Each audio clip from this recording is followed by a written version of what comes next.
My here today business or share the secrets of building a multi-million dollar business. Instead, I'm here to share a story with you. Today, Hi, Tina. you, you all have become my best friends. Hello, Tina. At times, and have ever occurred because we are in such disbelief. And I'm sure that 100% of you people here in this audience is keeping silent because of fear, shame, culture, and beliefs. We have stood in this position far too long, burdened by the fear and the weight of tradition that instilled doubt in our hearts. Are you familiar with the saying, the truth has set you free? That saying resonates deeply within me because after many years of silence, I finally found my voice because I told the truth and it set me free. I'm eager to share my story with you now. So let's start at the beginning. A long time ago, I vividly remember a day I was 3 years old. Back in 1959, my mother and I were flying on a plane from Italy to Canada. I was sitting in the window seat and I was looking out the window and I saw the fluffy clouds drifting below us. One cloud in particular captured my eyes. It looked like the design of an old man's face with eyes and a nose and a mouth, with wild long hair and a long flowing beard. So high up in the sky, I recalled my mother telling me that God lived in heaven. And in my innocent little mind, I imagined and believed that this cloud was the face of God Himself. From that day forward, I always imagined God looking like that. And whenever I looked up at the sky, I would look to see if I can find, and I never saw it again, but I never stopped looking. Even at the age of 3, I was incredibly close with my mother. She was my best friend. Whenever I would ask her a question, she would look deep into my eyes and give me an answer, whether it was true or not. I believed every word she said. Only later in life, I came to understand that many of her answers were stories that she had created beautifully comforting tales to fill the emptiness left by her own childhood. Finally, we immigrated to Canada, where my father had already settled and was building a future for our family. As newcomers in a strange country, we lived in a house shared with 5 other families, my father's brothers, their wives, and their children. It was crowded, chaotic life, and one of the main reasons my parents worked day and night tirelessly just to cover expenses, survive, and save for a place of their own. 2 years later, so proudly to say, their hard work paid off. They purchased a house, fulfilling their dreams. At the age of 5, I began kindergarten, a chapter that filled me with fear. Not knowing a word of English made the experience even tougher. On top of that, I was bullied by my classmates who cruelly called me chocolate face because of the color of my skin. Their words cut deeply and made the idea of going to school terrifying. Yet, I had no choice but to press on. Slowly, I learned the English language and began to find my voice. With each new word, I uncovered a strength I didn't know I had, the strength to stand up for myself. I developed ways to protect myself from the bullying, and over time, I transformed that fear into resilience. Even at the age of 5, I was learning how to turn pain into power and struggles into wisdom and stepping stones. Eventually, I started to make friends. Recess became a time of laughter for me, and the sport of new friends helped me rebuild my confidence one moment at a time. As the years passed, I thrived academically, excelled in school, and achieved remarkable success. I still remember the day I was told to receive a special award, one of only 10 students in my class to be honored at a ceremony in school. and parents were invited to attend to witness the celebration. I was overjoyed as soon as I got home. I ran to my parents, eyes sparkling with excitement, and told them, "You have to be there. It will mean the world to me. Mom, Dad, you need to come." They smiled at me and promised, "Of course we'll be there." And I believed them completely. I held on to that promise with wide-eyed trust only a child can give so freely. But when the big day arrived and my name was called, I walked up to the stage with trembling hands and a heart full of joy. I stood there looking around the auditorium, scanning the sea of faces for the two people I wanted to see most. And then I finally realized that the two seats were empty. I imagined how I felt watching other students beam as their parents cheered them on. Once again, I found myself navigating both the highs and the lows of my life all by myself. I blinked away the tears and forced a smile as I accepted my award, my heart quietly breaking beneath the applause. But when I got home that evening, I was furious with my parents. I asked them at dinner table, "Why didn't you come? You promised me. I felt so alone. I wanted you to see me on stage receive my award. Why?" Their response was simple, but it pierced deeper than they could know. They were too afraid to ask for time off. They thought missing work might cost them their job. That is why they didn't show up. They chose their livelihood over my moment. At just 7 years old, I was left with painful realization that their work, their fears, their responsibilities, those came before me. That moment etched itself in my heart, planting a belief that would take years to unlearn, that maybe I wasn't as important as I thought I was or hoped to be. Moving forward, by the age of 10, I had a 5-year-old brother and a newborn sister just 3 months after my mom giving birth, she returned back to work. With my parents both working full time, I had no choice to become the caretaker of my younger siblings.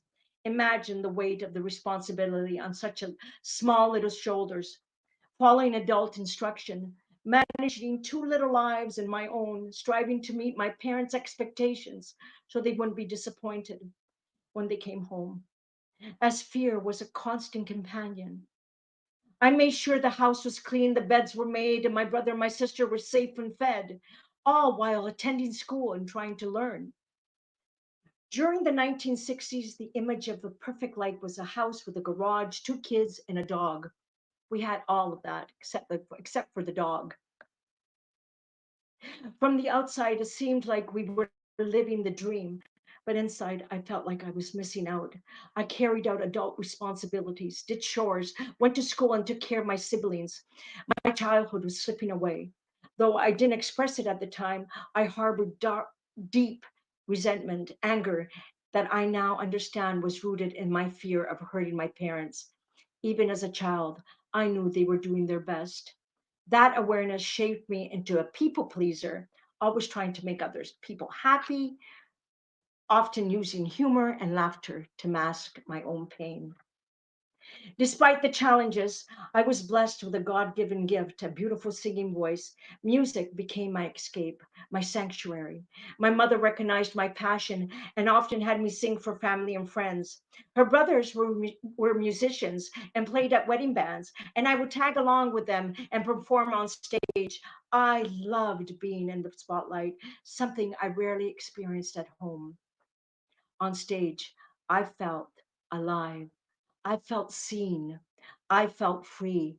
I felt heard. When I was 12 years old, an opportunity of a lifetime came my way. A popular Italian television show, Carasello Italiano, was auditioning for children with talent. My mother submitted my name. To my amazement, I was selected to perform on TV. During the show, I met a well-known couple from the Italian community who were so impressed with my voice that they offered to manage my career in New York City. But my parents said no firmly and without discussion. My father believed that for a girl to succeed in show business, She should have to sacrifice her integrity to managers and producers. At 12, I had no voice in the decision. A dream that felt within reach slipped through my fingers, and a piece of me shattered. For a long time, I resented my father for making that choice for me. Later in life, I asked him, "Why did you say no? The opportunity could have changed my life, Daddy." He simply said, "You were too young. A girl's place is always with her family." Growing up, I often felt the heavy burden of being a girl in our culture. Boys had the freedom, girls had rules. They were expected to obey and conform to please. I witnessed this in my own family. My father's favoritism toward my brother was undeniable and painful. I remember one particular moment when I was 13 years old. I longed for a bicycle. And after begging my father, he finally came home with one. My heart raced with excitement until he called my brother over and handed the bike to him. He insisted it was for all of us, but his gesture spoke volumes. I was devastated. Tears welled up in my eyes. "You're too old to be riding a bike, anyways," he said to me so coldly. "Stop crying." My mother, ever intuitive, saw the pain in my eyes. She knew how deeply that moment wounded me. But in the heartbreak, I made a quiet decision. I claimed that bike as mine. I rode it everywhere. With the wind in my face, the joy in my heart, I embraced the rare feeling of freedom. For once, I felt like a child, laughing, pedaling, soaring. The simple act of defiance ignited a flame inside me. I reminded me that I could choose joy even when joy wasn't handed to me. Looking back, it saddens me to think how much I gave up as the firstborn daughter. I was molded into an adult long before my time. I wasn't allowed to dream freely or even enjoy the innocence of riding a bike without earning it or competing for it. Every victory for me felt like a struggle. Every joy felt like a fight. My mother tried to fill my emptiness by sewing me beautiful clothes and choosing the finest outfits for me, knowing how much I cherished fashion and the confidence that it gave me. She could see the sadness in my eyes and understood the hurt I carried within. In time, I came to learn about the struggles she endured as the eldest daughter in her family. Without realizing it, she had passed much of her pain onto me. Like many women of her generations, she had been shaped by culture, beliefs, and traditions that governed her world, and those same beliefs were passed down to me. Life went on. By the age of 13 and 14, I was still the caretaker for my younger siblings whenever our parents were working. But I also stepped into a new role, that of an advocate for my parents. I became their voice, their interpreter, and their guide through a world they didn't yet understand. I translated conversations from Italian to English and back at doctor's appointments, during meetings with lawyers, when negotiating mortgage deals, and even on an everyday phone calls. I read their emails. I read their, I explained the contents, helping them navigate the complexities of adult life in a new country. At a time when most 13-year-olds were navigating the halls of middle school and learning about themselves, I was shouldering the responsibilities of a grown woman. I had no choice but to mature quickly, confronting the trials, pressures, and stress of adulthood far too soon. By 16, though, everything seemed to change for the better. I loved school. I was an honor student, an athlete full of energy and drive. I had a part-time job, a circle of great friends, and my parents were finally financially stable. We lived in a beautiful neighborhood in a house framed by a white picket fence and blooming roses. We were living the Canadian dream, and I knew just how much my parents sacrificed to get there. We were healthy, happy, and full of hope. I admired my parents deeply because I had witnessed firsthand the hardship they had endured to give us this life. I felt nothing but love and gratitude for them. Everything seemed perfect. But in 1972, when I was just 16, A single moment changed the course of my life forever. One afternoon, while visiting relatives, I met a tall, handsome young man who had just arrived from Italy. His captivating blue eyes immediately drew me in. He was 21 years old, who had recently competed 2 years in the Italian Marines and looked very the gentleman in his crisp white uniform. We struck up a conversation and instantly clicked. We exchanged phone numbers and began talking for hours each day. We even started secretly meeting whenever we could. After 6 months of courting me, he asked my parents for my hand in marriage. My father, strong willed and protective, immediately refused. No way! She's only 16. Are you crazy? He shouted. I was young and hopelessly in love. I challenged my father's decisions like never before. Surprisingly, he gave in, a rare and unexpected reversal, because his no was always no. Only later did I learn the reason behind his change of heart. He was afraid I would run away with this man and bring shame to the family. So he accepted. So we got engaged and began planning a wedding. 2 weeks before the wedding, we had to get married at City Hall. That same day, on the bus ride home, there was a big change in him. He began flirting with other women, laughing, joking, as if I didn't even exist. Of course, jealousy bubbled up inside me, and I gently nudged him with my elbow and I whispered, "Stop it." What happened next shattered me. He turned toward me and without warning slapped me across the face. I was stunned, silent. Tears streamed down my cheeks as I cradled my face in disbelief. He leaned in close, his voice low and threatening. "I'm now your husband. You do what I say, when I say, and how. You keep your mouth shut and don't ever embarrass me again." After we got off the bus, I swung my purse at him and I shouted, "I never want to see you again." Then I ran home as fast as I could. That night, I tearfully told my parents what had happened and that I no longer wanted to marry him. They were devastated. My mother cried as she held me. My father erupted in rage, yelling, "I'm going to kill him. I will spend the rest of my life in jail, but I'm going to kill him." My mother began to panic, pulling out her hair and clutching her chest, claiming she was having a heart attack.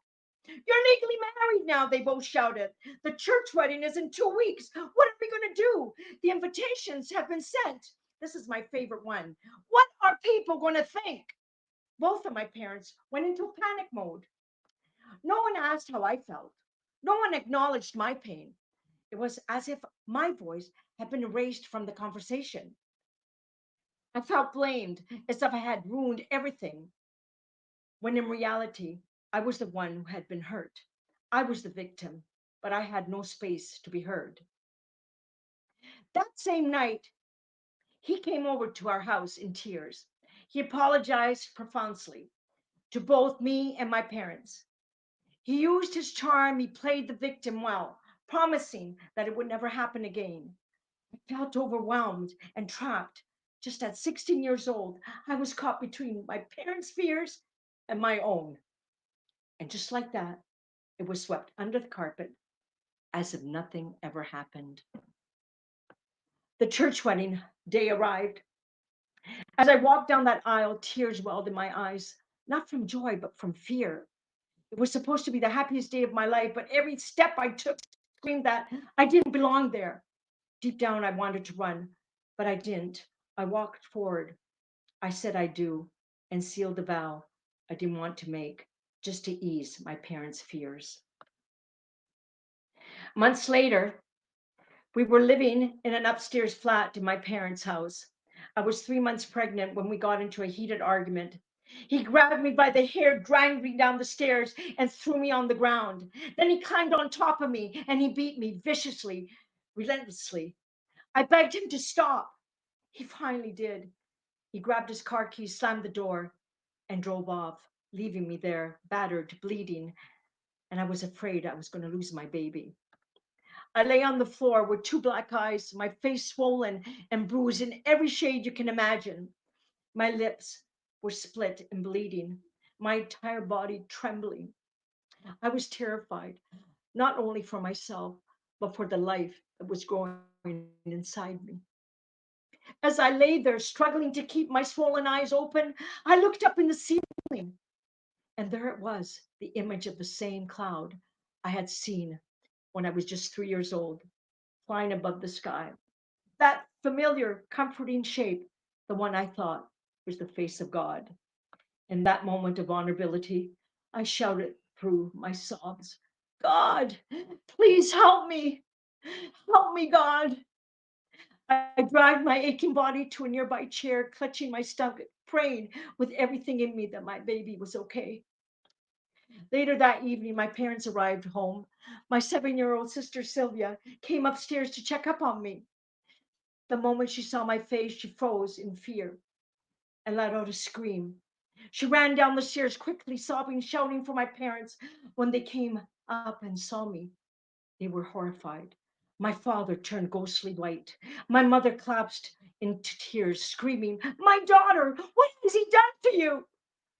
It took everything in us to hold my father back.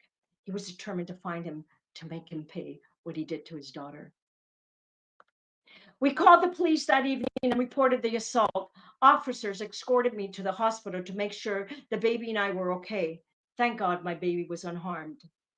But in the 1970s, domestic violence wasn't treated with the gravity it deserved. The police told me to go to court and file a complaint, but I didn't.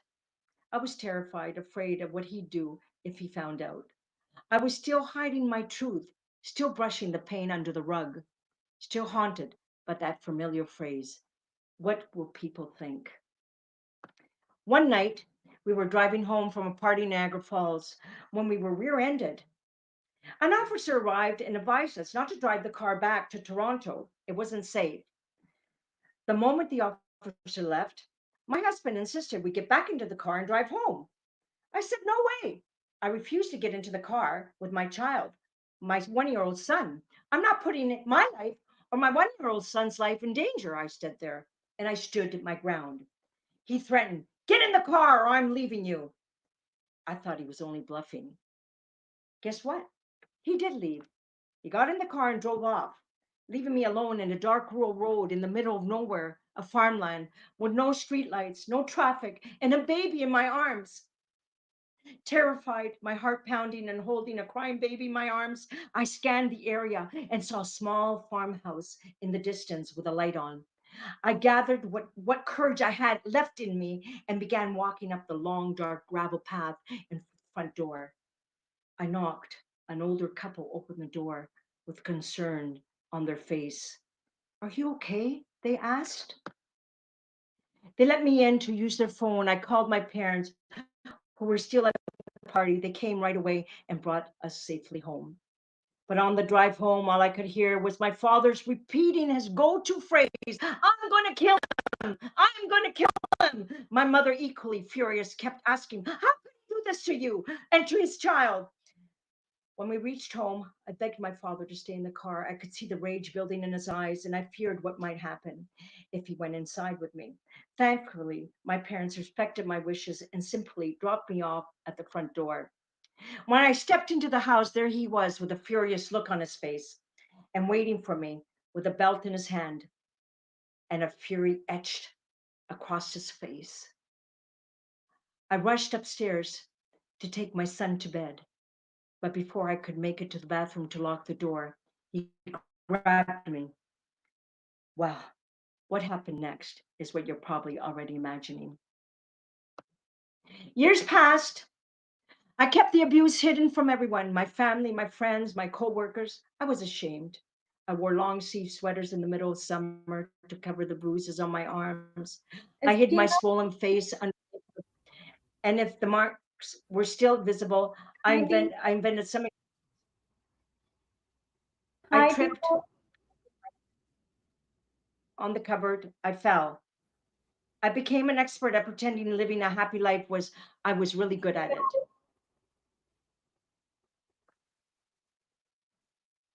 Hello, I Tina. yes, Yeah. Sorry for the interrupt. Our time is running out. What? Time is running out. Okay. Yeah. Okay, Uh, thank you. that was an inspiring presentation, Tina. Yes, what's she saying? It's a great journey. Time is done. Yeah. The We time have is done? yeah. We have a few questions from our audience. I would like to ask one. I can't hear her. Okay. Yeah. How do you protect your peace today?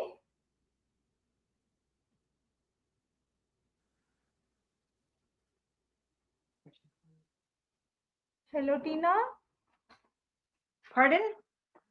How do you protect your peace today? Yes, I am.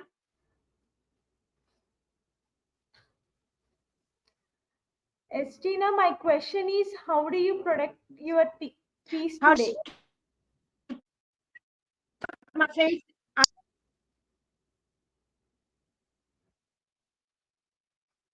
I'm sorry, I can't understand what you're saying. Yes, Tina, thank you for your valuable time. Could you please join in the next session?